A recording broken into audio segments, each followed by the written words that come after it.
En 1907, los periódicos Boston Sunday Post y The New York Times sorprendieron con la noticia de que Duncan McDougall, un desconocido médico de Haverhill, Massachusetts, habría demostrado que el alma humana pesaba alrededor de 21 gramos.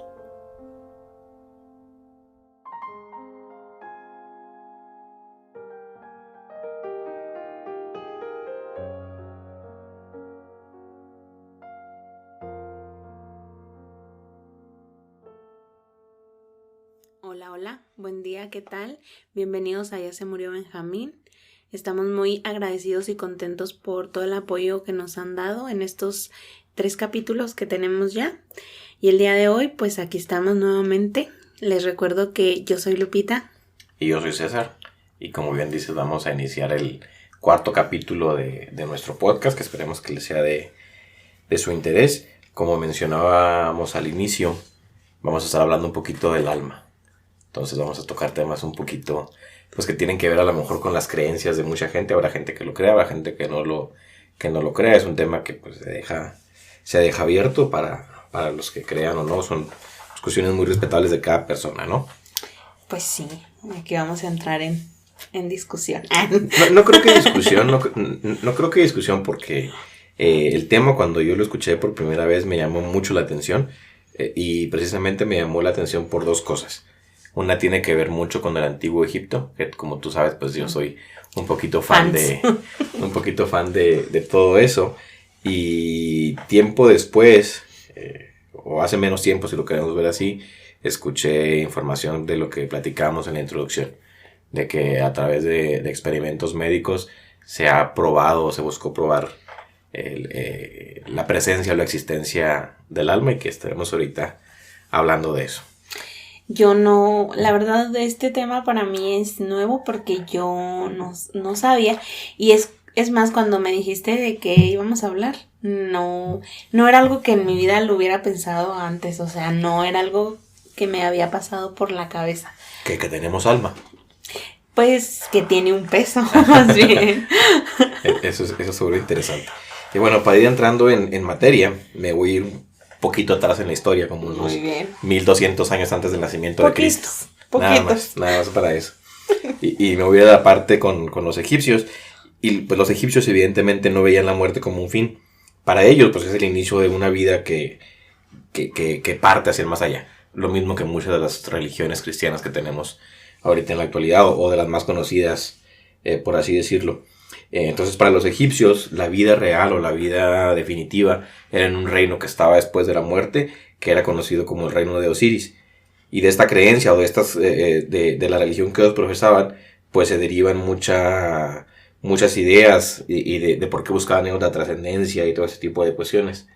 Y en base a todo ello, pues hasta el día de hoy tenemos muchísimas obras y muchísimo legado de la cultura egipcia que hoy en día pues actualizamos como cuestiones artísticas. Es que incluso en la cultura egipcia ellos creían mucho después de la muerte, no solo como vivir después de la muerte si fuiste bueno, sino también como un castigo de que si fuiste o hiciste algo que era muy delicado para ellos, o sea, te hacían como pagar, por así decirlo, eso, y que ibas a seguir pagando después de la muerte. A final de cuentas, pues todo tenía consecuencias dentro de sus creencias, y pues todo lo que vamos a estar ahorita hablando son cuestiones históricas, más allá de que si se cree o no se cree en cuestiones religiosas, pues es punto y aparte respetable, como decíamos, de cada persona, pero todo esto son cosas históricas, de la documentación que se ha estudiado, de los análisis, de todo lo que la cultura egipcia nos dejó, pues todo es un legado histórico, y parte de sus creencias religiosas, pues son un legado histórico que hasta el día de hoy nos llega, como la arquitectura o tantos conocimientos de las cosas que fueron introduciendo a lo largo de los miles de años que tuvieron su dinastía. Y pues volviendo al tema, para los egipcios la tumba no solo es el lugar donde se entierra a los difuntos, sino es su casa para la eternidad. Del mismo modo, el ajuar, todo con lo que los enterraban, o la vestimenta con la que enterraban los cuerpos, con todo el mobiliario, que normalmente eran las cosas que el egipcio o que el difunto utilizaba en vida, las cosas de valor o sus bienes materiales, por así decirlo. Todo eso para ellos era necesario en el otro mundo, Por ese motivo, pues enterraban junto con ellos. Incluso necesitaba de alimentos para el viaje. Requisito imprescindible para la supervivencia era también como un soporte material que en el mundo de los vivos funcionaba para darle vida al cuerpo o las cosas diarias. También era necesario en la vida después de la muerte o para el viaje que tenía que emprender el difunto. Y algo muy muy importante, el cuerpo.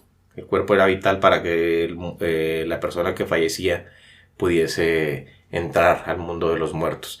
Y de aquí se deriva toda la cultura que todos conocemos, yo creo, mundialmente es conocido, las momias egipcias.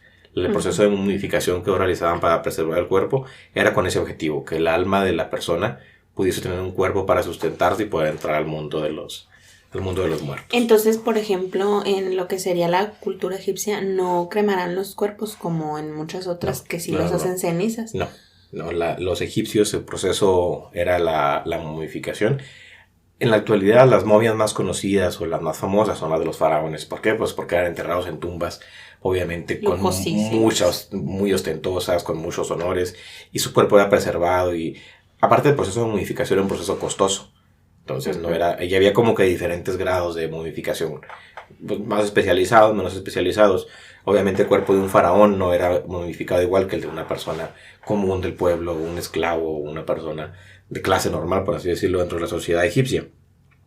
Pero pues eso igual es en todo mundo, ¿no? O sí, sea, claro. De que el pobre no le alcanza para que lo entierren. Incluso hasta los lugares, las localizaciones de los panteones, o sea, cierta localización o ciertas restricciones para los adinerados, y nada más que probablemente haya pues de una manera mucho más, o sea, aquí pues igual van y te entierran y ya está, ¿no? A lo mejor sí es muy, muy celebrado a los muertos, pero allá es como que se lo toman más.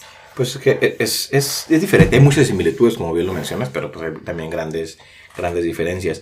Y el faraón en particular, ahorita que lo mencionaba, igual eso lo veremos en otro episodio, porque creo que yo voy a hablar en algunas ocasiones de la cultura egipcia. Pues el faraón era considerado un dios. Una vez que moría el faraón, ascendía como un dios al reino de los muertos, y obviamente pues el entierro, su tumba era majestuoso. Todas las cosas con las que se enterraban pues eran muy distintas a los egipcios normales. ¿Y en la actualidad hay eso de faraones todavía, o ya algo muy...? No, estoy hablando de hace años. Ahorita Egipto tiene un gobierno democrático y ya eso todas son cuestiones. Pero, o sea, no hay así, no, pues no que sean faraones, pero como que no se siguió ese legado, por así decirlo. No continuó de esa forma. Pero bueno, regresando al tema y lo que te decía de la momificación. Entonces, el cadáver se momificaba para mantener el cuerpo incorrupto, para asegurar que se preservara. Y pues también, derivado de eso, abunda una cantidad enorme de esculturas, pinturas, que representaban al difunto que quería sobrevivir, quería llegar al mundo de los muertos. Y además de todo esto, de todo lo que te menciono, de la forma como lo modificaban, la tumba en sí misma, todas las cuestiones que se hacían, el alma de la persona tenía que superar una cantidad enorme de pruebas, por así decirlo, mágicas, para poder alcanzar la eternidad. Como eran muchísimas y muchas eran complejas, desde el Imperio Nuevo, desde los inicios del Imperio Egipcio, se creó una especie como que de manual o de instructivo, con las fórmulas o sortilegios o hechizos, como le queramos llamar, y con todos los pasos que tiene que seguir el alma ante cada uno de los dioses que tiene que irse presentando una vez que muere.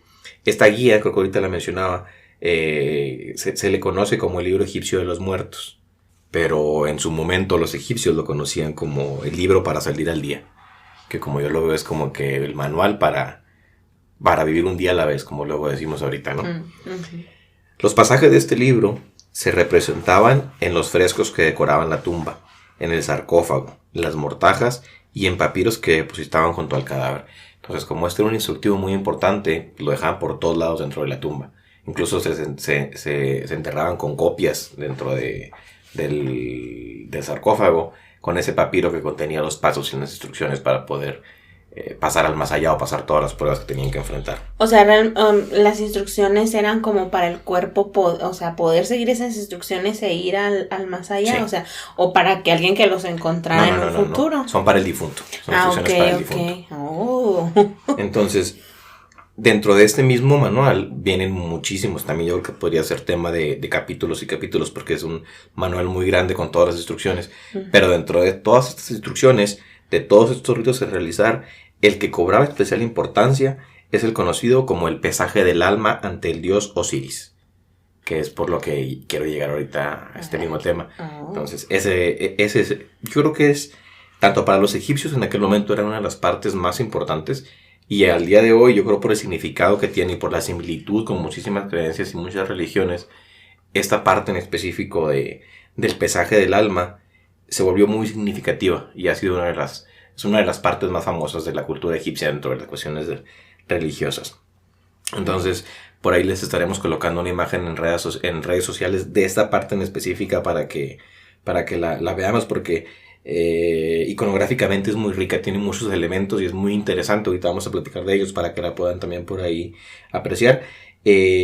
Una copia un papiro original con esta representación ahorita se puede ver en el museo británico. Todavía se exhibe ahí una de las piezas de esta parte del libro de los muertos. Y obviamente pues en el Museo de Cairo también se pueden encontrar, incluso en las tumbas, por ejemplo, como la de Tutankamón. Sí, claro. Se encuentran representaciones del ya que se las ponían a las personas, ¿no? Exacto. Entonces, al sacar tanto sarcófago que se ha descubierto, pues me supongo que ahí venían todas estas... No en todos, porque las momias que se desentierran de la gente común, por lo general ya están en condiciones un poco más deterioradas que como las de los grandes faraones. No todas, pero la gran mayoría, entonces ya es muy difícil rescatar ese tipo de cuestiones.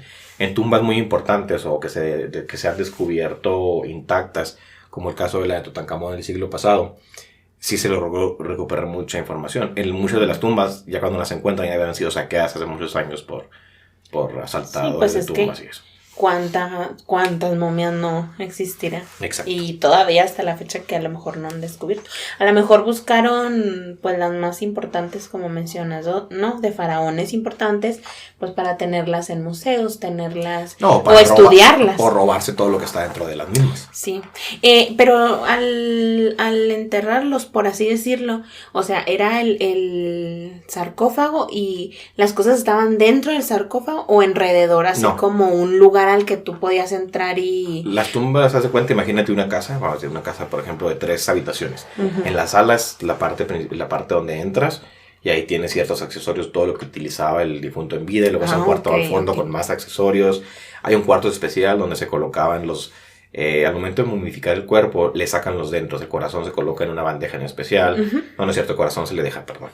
Pero todos los demás, los riñones, los intestinos se van colocando como que en recipientes especiales, creo que se llaman, no recuerdo el nombre para que lo mencione ahorita, y si iban así había un ritual muy importante dentro de la tumba, y ya en la parte central, en la parte más importante, pues estaba el sarcófago donde se colocaba el cuerpo del difunto. Yo siempre que hablan de Egipto me viene a la mente una de mis películas favoritas, que es la de la momia, y sí, efectivamente, cuando Imhotep regresa, para regresar a su amada, busca lo que son, eso que dices, que lo que separan y lo ponen en unos recipientes especiales, y él es lo que necesita para formarse él completamente otra vez de nuevo.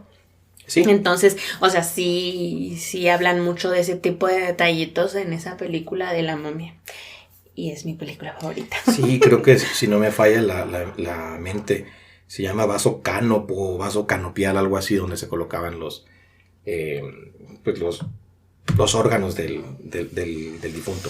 Pero bueno, regresando ya a esta parte del pesaje del alma, Anubis, que es otra deidad egipcia, o conocido también como el dios Chacal, es el encargado de conducir al difunto, como de irlo guiando o de llevarlo en esa parte específica de la prueba, a la sala de la doble Ma'at, o de las 2 verdades, que es donde se realiza el pesaje del alma. En esta sala se encuentran 42 divinidades al inicio, 42 divinidades egipcias. ante las cuales o ante esas divinidades el difunto recita una serie de fórmulas en negativo, por las que niega haber realizado una serie de acciones reprobadas en la sociedad egipcia. Entre ellas están el asesinato, el robo, transgresiones religiosas, así como ciertas normas de convivencia social, como el chisme, el destruir la comida o la calumnia. Entonces, cualquier parecido con alguna religión de la actualidad, pues es mera coincidencia, ¿no? Ya sé. Entonces, la primera parte es eso, el difunto se presenta ante estas 42 deidades y repite una serie de reglas, pero las dice en negativo. Yo no destruí la comida, yo no realicé tal cosa, yo no realicé esto, yo no realicé lo otro. Y declara ante ellos, en el libro de los muertos viene paso a paso todas las declaraciones que tiene que hacer. Precisamente por eso se coloca el instructivo en la tumba. O sea, eso viene en instructivo. Sí. Es como un juicio, por así decirlo, para saber si puedes continuar con tu paz. De hecho, a la parte esta del pesaje del alma también se le conoce como el juicio de Osiris. Es otra forma también de llamarlo. Y con eso inicia, con la declaración negativa ante las deidades, ante las 42 deidades, de que la persona no cometió esto y no cometió este tipo de cosas. Bueno, pero en su creencia, o sea, pensaban que todas las personas tenían que decir que no hicieron eso aunque pudieran haberlo hecho, o cómo, o cómo determinaban. Ahorita viene la parte interesante, porque el difunto se presentaba ante las deidades y repetía la fórmula: no hice esto, no hice esto, no hice esto. Y ya pero ellos determinaban. Se va a comprobar o se va a probar si lo que dice es cierto o no es cierto. O sea, todos los difuntos tendrían que pasar, como quien dice, por ese juicio, y ya las deidades determinarían: él miente o él no miente, pásale o aquí te vas. Así es. Muy bien. Entonces, como vemos, no cuentan las acciones buenas, sino no haber cometido las malas. Ok, o sea, pudiste haber hecho 1000 cosas buenas, pero si hiciste una mala, pues lo que les interesa. En esa parte de la declaración, porque es como que es la declaración de lo que no hiciste. Lo que está prohibido, que no lo realizaste. Aquí no se está juzgando o no está declarando las cosas buenas que hizo. Únicamente esto que no debía de hacer no se realizó. Perfecto. Entonces, en la misma imagen iconográfica de esta parte, en la parte inferior, el mismo Anubis realiza un pesaje en la balanza. Que aquí entra la parte del pesaje. ¿Qué es lo que sucede? Se extrae el corazón del cuerpo del difunto, y hay una báscula gigantesca en la sala, y en uno de los platillos o en las partes de la balanza se coloca el corazón del difunto. Y en el otro lado se coloca una pluma de avestruz que simboliza a la Maat, o a la diosa de la verdad. Entonces el corazón, al colocarlo, el corazón significa todas las acciones buenas que realizó la persona durante su vida, por eso no las declara. Porque como quien dice, con eso es con lo que compruebas. Sí, en el corazón está la pureza. Entonces se coloca de un lado el corazón, del otro lado la pluma del avestruz o del pájaro sagrado Maat, o de la diosa Maat. Y aquí viene la parte interesante. Si el corazón y Maat se mantienen en equilibrio, la prueba es positiva. Y con ella queda demostrado que la persona que está haciendo la prueba o que está siendo juzgada había observado una conducta correcta. Si se equilibran, o si pesa más la parte del corazón más que la pluma, hay un monstruo de cocodrilo dentro de la misma sala, que es una mezcla de cocodrilo, león e hipopótamo, conocido como el devorador de muertos. Y en ese mismo momento engulle el corazón y lo destruye. Y ahí, como quien dice, se queda. En ese momento desaparece para siempre. La prueba se rompe, ya no hay continuidad, no hay vida eterna. Y para los egipcios, el no acceder a la vida eterna era el peor castigo, el no poder trascender. Entonces, al momento de que pesa más el corazón porque no es puro, no es lo suficientemente puro, este monstruo lo devora, y al no existir el corazón desaparece la posibilidad de que pueda entrar a la vida eterna. Por eso el corazón es lo único que dejan en el cuerpo, que es lo único que realmente, pues como que se va a llevar. Se le extrae simbólicamente al momento de la prueba o del pesaje, por eso se llama el pesaje del alma. Entonces, en esos casos es o que pesen lo mismo o que pese más el corazón, pero nunca pesaría más la pluma. Porque esa es simboliza la verdad. Sí, el equilibrio simboliza la verdad, que está igual, que es digno de poder acceder al mundo de los muertos. Pero si es más pesado el corazón, significa que no es puro. O sea, por eso te digo, solo hay esas dos opciones, Sí. o equilibrio o el corazón más pesado. Nunca va a pesar más el lado de la pluma, ¿verdad? Así es. Entonces, esta segunda muerte, como se le conoce en la mitología egipcia, supondría la prácticamente aniquilación completa.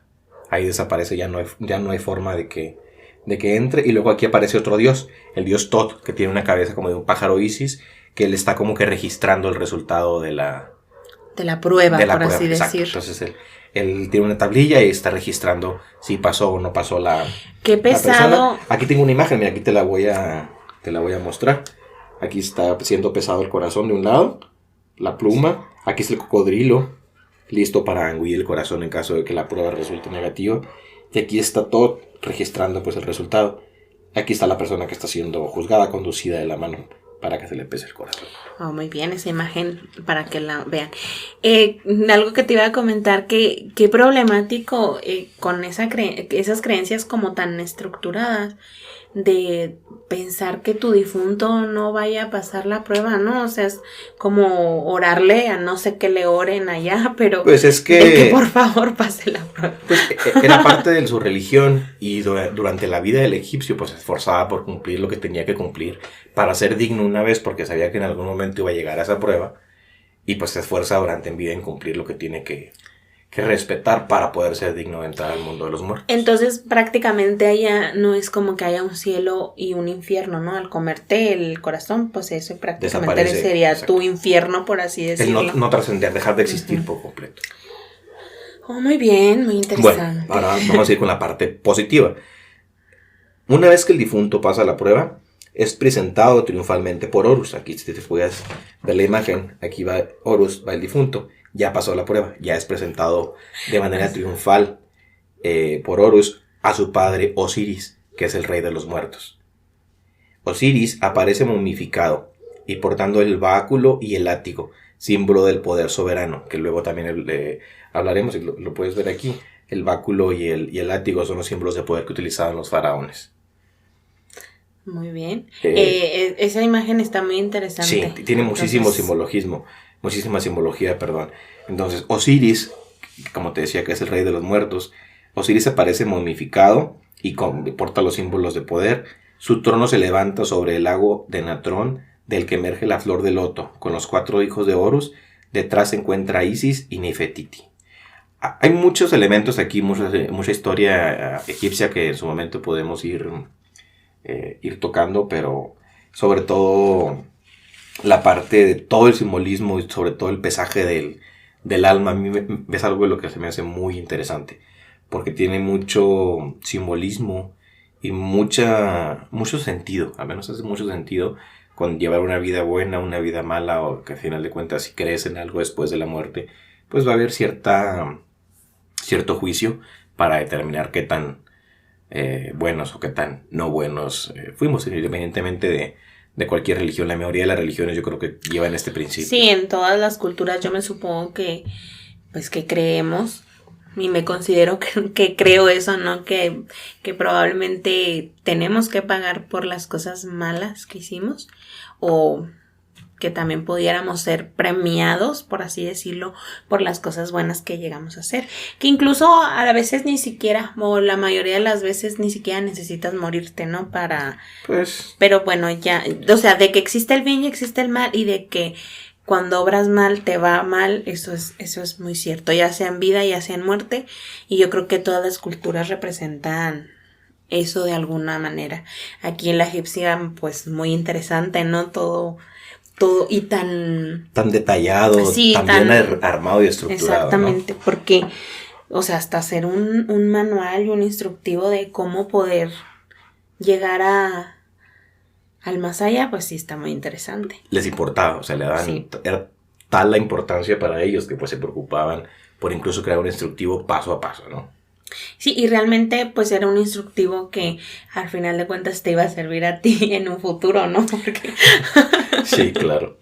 Así bueno, que tenía que estar interesante. Fíjate, este instructivo en particular, el que te mostré las imágenes que les vamos a estar compartiendo, es de un escriba llamado Hunefer, o Hunefer, no sé cuál es la pronunciación. Él es de la dinastía número 19, que si lo trasladamos en años estamos hablando de un aproximado de 1200 a 1300 años antes de Cristo. Es la antigüedad de ese papiro, que se conserva, el original del escriba Hunefer, en el Museo Británico de Londres.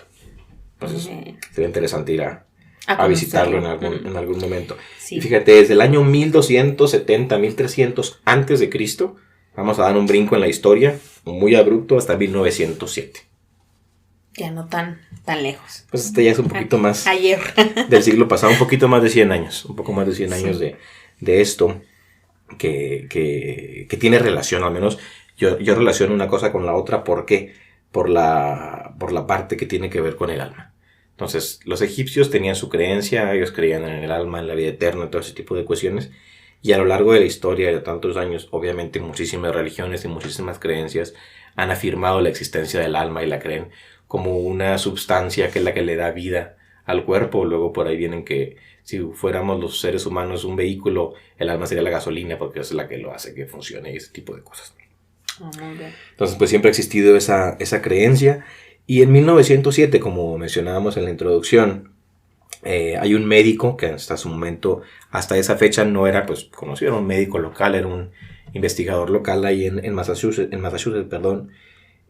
publicó en 1907 en dos periódicos importantes de circulación nacional en Estados Unidos, incluso mundial, como uno de ellos es el New York Times, la noticia de que él había logrado comprobar que el alma humana efectivamente pesaba, que tenía un peso físico, y ese peso era de 21 gramos. Pero ¿cuánto tendría que haber la revolución que haber causado ver una noticia así de... Porque sí, como dices tú, todos conocemos eso del alma y de que todos tenemos un alma, pero realmente que te llegue así como una noticia y más bien por la época, ¿no? De que el alma tenía un peso, pues sí, es algo como que hasta loco, ¿no? Fíjate que leyendo la información de esa fecha causó mucha controversia, no fue como que tan... Sí, imagínate. Y porque incluso su estudio fue muy debatido, ahorita te explico el porqué y les comparto el porqué. Y efectivamente Duncan partió de esa hipótesis, de la idea de que si verdaderamente el alma existía, tenía que haber algún rastro físico. Eso era lo que él sostenía, fue lo que le llevó a empezar su investigación, a realizarla y a presentar los resultados. Él siempre sostuvo que si verdaderamente el alma existía, algún rastro físico tenía que existir. O sea, se tenía que comprobar de alguna manera que ahí estaba. Él decía que carecía de sentido que si algo existe no pudiera medirse. Sí, pues realmente sí tiene mucha verdad su lógica. Uh-huh. Y eso fue lo que le llevó a él a iniciar con sus experimentos. Y dio un original procedimiento experimental para adentrarse en esta cuestión. Localizó a 6 pacientes desahuciados, cuya muerte era prácticamente inminente. Estos reunían la condición de fallecer agónicamente en sus camas, lo que permitiría estar presente durante esos momentos y establecer los pertinentes controles. A partir de ahí fue como él empezó a ver de qué forma podía rastrear el alma, y localizó a 6 personas que estaban a punto de morir. Pero los resultados no fueron del todo claros, pues ni todos los pacientes perdieron peso al morir, y los datos de 2 de ellos fueron completamente descartados porque hubo problemas durante el momento de la agonía. Incluso no se pudo registrar exactamente algunos en qué momento perdían el peso. Básicamente, como empezó esta investigación de este señor, diseñó una báscula, una pesa que para la fecha era muy precisa. Tenía una variación muy pequeña y cualquier variación en el peso lo podía detectar. Las personas que estaban a punto de fallecer las colocaba, pues supongo yo, sobre la cama, algún aditamento, tampoco era como que los aventara sobre la pesa. Y al momento de morir registraba el peso. Y en 4 de los pacientes, en 5, pero 2 fueron desechados, fueron 6 en total, pero en 4 de ellos se produjo el mismo efecto. Al momento de que expiraban, la báscula caía a 21 gramos en todas las personas. La misma cantidad. Entonces él determinó que era el peso del alma humana al momento de que dejaba el cuerpo. Físicamente el cuerpo perdía esa sustancia o esa esencia, y los registros indican que sí, la persona que fallecía perdía los 21 gramos. Al menos esas 4 personas quedaron documentadas de esa forma. Y ahí empezaron a hacerle mucho, pues a refutar su teoría, porque decían que Podían ser gases del cuerpo o cuestiones de que a lo mejor perdía algún tipo de fluido del organismo al momento de morir, para refutar el estudio, pero él sostuvo que la pérdida de peso era por la salida del alma del cuerpo. Y para comprobar y no dejar duda de que únicamente los humanos poseemos alma, hizo el mismo experimento con perros. A los perros los envenenaba de manera previa, los colocaba sobre la pesa y al momento de que morían, en ningún caso se registró ninguna pérdida de peso. Exacto, entonces volvemos nuevamente a las creencias religiosas. La mayoría de las religiones indican que los animales no poseen alma, que los seres humanos somos los únicos que poseemos alma, y ello pues es lo que lleva a Duncan a determinar los 21 gramos de pérdida de peso en el cuerpo humano, y lo sustenta o lo respalda con que en el caso de los animales no había ningún indicio de pérdida de peso. Pues a fin de cuentas, con sus experimentos, pues él demostró lo que él quería demostrar. Ya si le creía la gente o no, pues era una decisión muy personal, ¿no? Porque él pues lo comprobó pues con pruebas, por así decirlo, y ya dependía de las personas si le creían o no dicha teoría, que realmente es como complicado, porque dices, bueno, ¿de qué manera se comprueba esa pérdida de los 21 gramos? Pero también es como algo muy raro de creer que el alma llega a tener un peso, ya que realmente pues no es algo que tú puedas ver o tocar en algún momento. Es correcto. Fíjate, aquí te voy a leer una frase tal cual del Dr. McDougall, que dejó en sus registros. Dice así: en el instante en que la vida cesaba, la bandeja de la escala opuesta caía con una rapidez asombrosa, como si algo se hubiera levantado repentinamente del cuerpo. O sea, no era como que fuese bajando poquito a poquito, o sea, era de golpe los 21 gramos. Y aquí menciona nuevamente lo que te decía. Hizo además el mismo experimento con 15 perros y observó los resultados fueron uniformemente negativos, dice en su estudio. En ninguno hubo pérdida de peso. Exacto. Y pues el principal problema, o lo que lo puso mucho en juicio, fue que únicamente fueron 6 pruebas con las 6 personas. O sea, no le dieron la oportunidad o no pudo él hacer más. Yo creo que no las pudo, ya no tuvo la oportunidad de hacer más, o no sé si realmente por algún motivo ya no lo pudo replicar. Y de esas 6, como te decía, dos personas fueron desechados los resultados.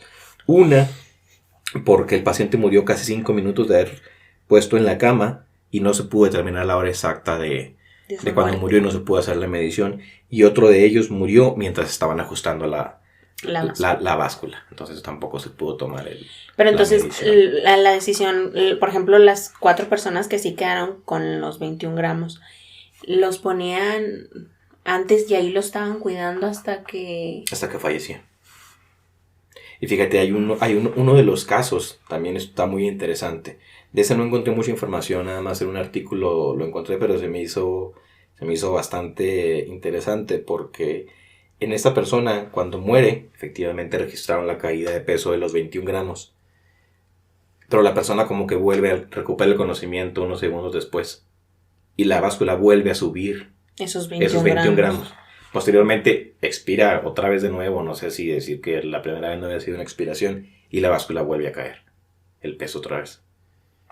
Pues sí está extraño. Está interesante. Realmente no hay como mucha explicación ante eso.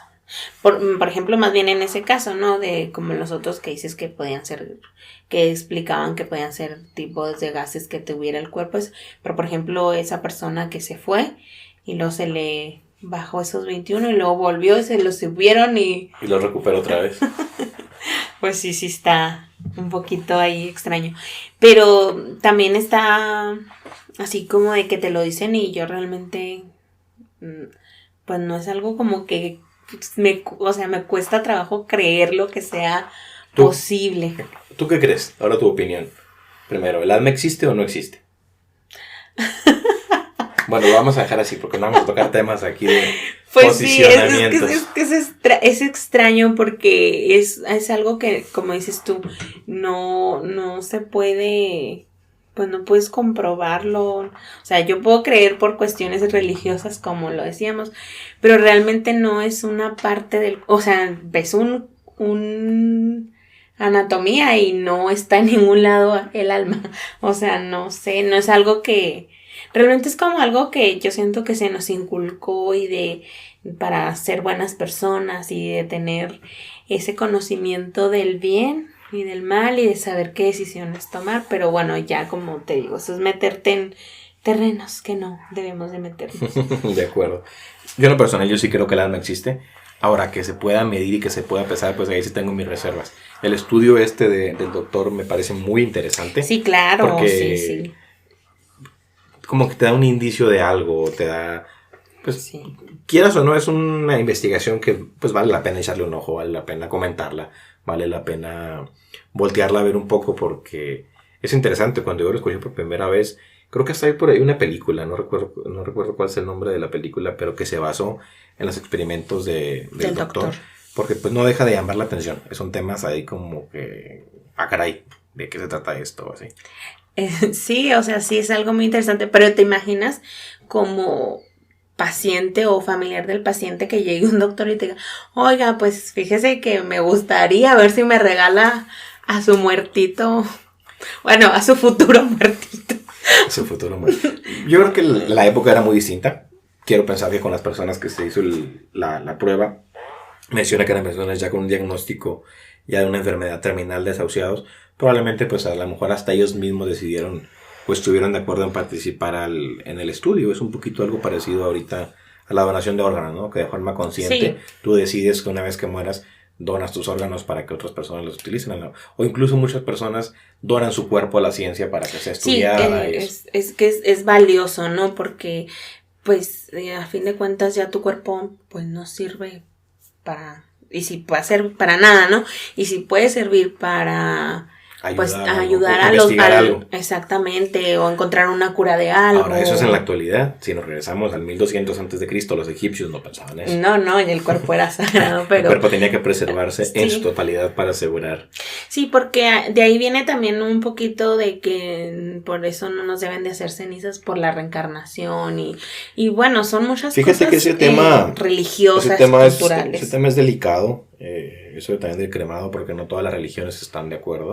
De hecho, en Taiwán es mucho más común, es a la inversa. Aquí es mucho más común que entierren a los cuerpos a que los cremen. Ya es en su mayoría. O sea, para que los puedan sepultar es gente muy adinerada que puede sostentarse eso de enterrar sus cuerpos. Pues, pero en su mayoría la gente la crema. La crema. Yo creo que aquí en México, de hecho en México también es mucho más económica una cremación que una inhumación tradicional en un cementerio. Nada más que es una cuestión cultural, definitivamente regada por la religión católica. Al México ser un país 80 y tantos % católico, pero irónicamente la religión católica ya está de acuerdo o ya aprueba que el cuerpo sea cremado. Nada más creo que lo único que se restringe es que una vez que el cuerpo es cremado, las cenizas deben de descansar en un lugar adecuado para ello. Que te vayan y te echen al mar. Sí, que al mar o que en un bosque o ese tipo de cuestiones así, no, nada más que las cenizas permanezcan en un lugar digno, en un cementerio, en una cripta. Pero hay gente que los tiene en su casa, también sí. Eso es permitido. Eso a mí se me hace hasta medio salvajón, pero bueno, no toquemos esos temas. Ya se respeto a los restos, pero bueno, ya es otro tema, tienes razón. Pero sí, no sé si antes del Concilio Vaticano II, o no sé en qué momento la Iglesia cambió su postura, en el cual ya se permitió la cremación, pero anterior a eso no se hacía, y pues se generó una cultura, en este caso en México, porque incluso aquí es mucho más barata la cremación que el entierro tradicional, pero pues es cuestión cultural. Yo en mi caso, yo no quiero que me incineren. Porque, por ejemplo, pues sí, del ranchito en el que somos nosotros a lo mejor no es tan caro que te sepulten porque en primer lugar no hay donde te cremen, ¿no? Y era como de que ahí mismo te enterraban y todo y no costaba tanto. Pero ya en la ciudad el cementerio es gratuito y únicamente quiere hacer la sepultura. El hoyo. El hoyo, como luego dicen. Pero ya aquí, pues sí, en la ciudad sí es un poco más... Fíjate, sí, aquí en la ciudad pues hay que tener... Es muy caro. Que comprar el terreno, el servicio de la funeraria. Y seguir pagando, o sea, después de que te mueres tienen que seguir pagando porque si no te sacan. tu terreno, porque si no te... Dios mío, eso es demasiado salvajón, te digo. Ni siquiera puedes descansar, te mueres y ya no sabes si vas a descansar en paz. Sí, ya no sabes si el día de mañana te van a sacar ahora, de tu propia tumba. Imagínate los egipcios tanto que se aseguraban de construir sus pirámides y sus tumbas majestuosas. Les da un infarto de enterarse que aquí... Yo creo que ahora que lo mencionas, fíjate, me voy a regresar un poquito a la cultura egipcia. Pues vamos a decir que los faraones efectivamente, los muertos estaban en el reino de los muertos con su tumba y ya con su cuerpo y todo preservado. Y con el paso de los años y de los siglos, conforme se fueron descubriendo, pues los sacaban a todos y los llevaban a los museos. ¿Te imaginas Pues si se enteran se volverían a morir. Ahora, por ejemplo, a todos esos sarcófagos que sacaron hace poquito, o sea, ¿estaban todos juntos ahí amontonados en algún lugar o...? Sí vi el reportaje, los que encontraron creo que fue en Saqqara, con 50 y tantos, ¿no? de sarcófagos. Era como que un entierro colectivo, o quiero pensar como que un tipo de cripta, un tipo de cementerio. No todos encima de otros, pero estaban con cierta distribución. Es a lo que hablábamos, de que la gente rica era la que tenía una casa para que los enterraran, y a lo mejor gente menos adinerada eran todos así en un mismo lugar. Y fíjate que... Es que no les echaban tierra, ¿verdad? O sea, los guardaban como en un lugar y eso se cerraba. Sí, se sellaba. No es como aquí de que te echan tierra. Sí, y hace poquito, bueno, no estoy seguro si ya se inauguró o está por inaugurarse el nuevo gran museo del Cairo. El Museo del Cairo es uno de los museos, yo creo que de los que más ganas tengo de conocer en mi vida, el que está me imagino. En el Cairo, que tiene ya muchos años de que se inauguró y tiene una colección impresionante de toda la cultura egipcia. Y como ha sido tan famoso y ya estaba rebasado en su capacidad, entonces hace unos años el gobierno de Egipto empezó a construir un nuevo museo que creo que sí iba a inaugurar este año. No sé si por la pandemia se pospuso o ya se inauguró, pero a inicios del año empezaron ya a trasladar parte de la colección del antiguo museo al nuevo museo. Es un museo enorme, gigantesco, está cercano a las pirámides y se está construido simétricamente con las 3 pirámides principales de Giza. Y está muy interesante porque en una ocasión uno de los traslados más importantes o más interesantes fue la momia del faraón Ramsés, que se volvió famoso porque supuestamente es el que aparece en la Biblia con la cuestión de los hebreos, y durante su dinastía fue uno de los que más avances hizo en Egipto en cuestión de infraestructura. Entonces fue un faraón muy respetado, muy, muy poderoso, muy querido, y cuando lo trasladaron del museo del Cairo al museo nuevo, le hicieron honores militares como si fuera presidente en vida de Egipto. Entonces, o sea, como si realmente llevaran un cuerpo, o sea... No, pues que sí llevan un cuerpo. Sí, claro, pero o sea, lo que me refiero de como si fuera algo reciente, ¿no? Como recién fallecido, por así decirlo. Pero recibió honores militares por ser el faraón difunto. Y capaz que ni pasó la prueba el pobre y ni se no, los faraones todos la pasaban. Los faraones... El faraón, una vez que muere, es considerado de hecho, el faraón en vida es considerado una deidad porque es elegido por los dioses. Entonces ellos ni les hacían los juicios. Se me hace que el faraón sí estaba exento de eso, porque el faraón así mismo qué era un conveniente. Dios. No, pues es que era un dios reinante. Por eso era tan respetado, tan querido. Y otro caso interesante, fíjate, también, no recuerdo en qué parte del siglo pasado, la misma momia de Ramsés fue llevada de Egipto, creo que a Londres, para una restauración del cuerpo, para que lo preservaran y no sé si hice algunos estudios, y se le emitió un pasaporte oficial por parte del gobierno egipcio. Llevárselo. Y es muy interesante ver la imagen del faraón, y luego por ahí la podemos publicar después, que dice nombre Ramsés II, o Ramsés, no recuerdo cuál de los Ramsés era, y luego ocupación, rey fallecido, algo así. ¿Qué tal? Y la foto de la momia en el pasaporte oficial. Bueno, pero es parte del respeto. Sí, pues. Y bueno, ya para concluir, porque ahorita que mencionabas lo de nuestro pueblito, me acordé también que tiene que ver un poquito. Ahorita hablábamos de las creencias o la forma como los egipcios preparaban la tumba o a los muertos para enterrarlos, y ahorita que mencionabas que allá en el cementerio únicamente pues se hacía prácticamente el hoyo, como decimos allá, y ya se enterraba la persona al día siguiente o los 2 días siguientes.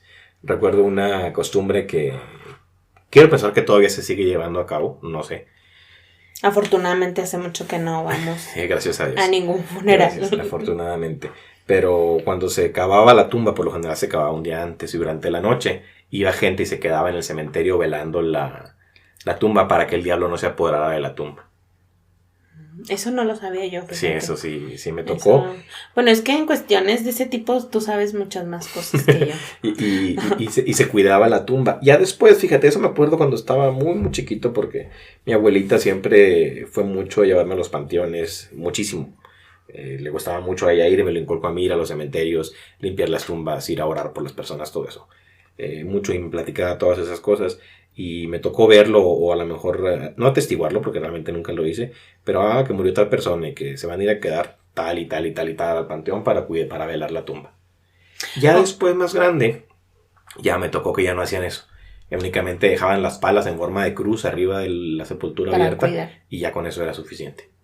Oye, y otra cosita que yo recuerdo que hacíamos, te digo, afortunadamente hace mucho que no vamos a un entierro, que teníamos que echar tierra con la mano antes de que empezaran a como echarle toda la tierra. Pero es que ese es el puño de tierra, eso sigue siendo, eso es igual aquí en todo México, yo creo. A lo mejor, quién sabe. Si yo no, creo que sí. Cuéntenos. Cuéntenos si nomás nosotros tenemos estas culturas raras. Yo creo que el puño de tierra incluso en otros países es algo que se utiliza porque es una forma como que de despedirte o presentar respeto a la persona fallecida.